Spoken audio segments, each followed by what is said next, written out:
Myanmar dagi NARONDA CHANGSHILLAKKHIBA chin KUKI NARCO terrorist singna LAMDAM asida KHANGHOUDANA LANDARAKTUNA MEEOI kya TAMTHINA HATKHIBA amadi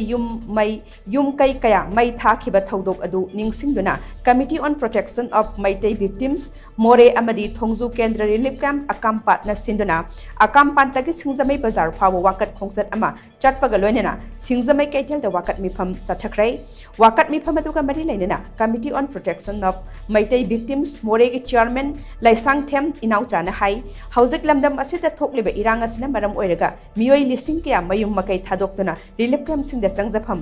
lauduna lairakpa chahi ama phajilakle adubu ngasi phawba lenga ki maikai dagi tung koina chatnaba yaba policy program amata Relief Camp ta lairiba singi damak paikhatpa udri haujik chathariba lan asida thawai kya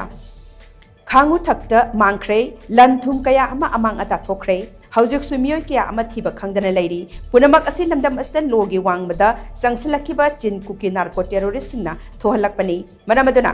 laingakna athoba matamde NRC implement tawbinaba NARONDA CHANGSHILLAKKHIBA mitop miyancha sing asi khandokpiduna maramdamda halanbikho maduna triba phawba lamdam asta tangdu laitaba hanjilakhiroi haina makna phongdokhi foreigner singna landarakpadagi ngasigi awaba se koina mafam sida ekoina awaba se thengnajabani aduna sarkarna asangba policy program ama sinbiu miyam gidamak ekoi makha tarakpada su hojik sarkarna tobiriba ase masi lokthokpiu aduga loinana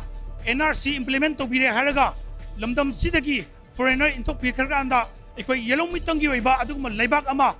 manipur ama semada lamdam sigi laiba imaibel ahalaman amadi ngasiga sarkarna mapung phana sigi somnomda onjanbire haraga apunba manipur ama sangat piu haidana ai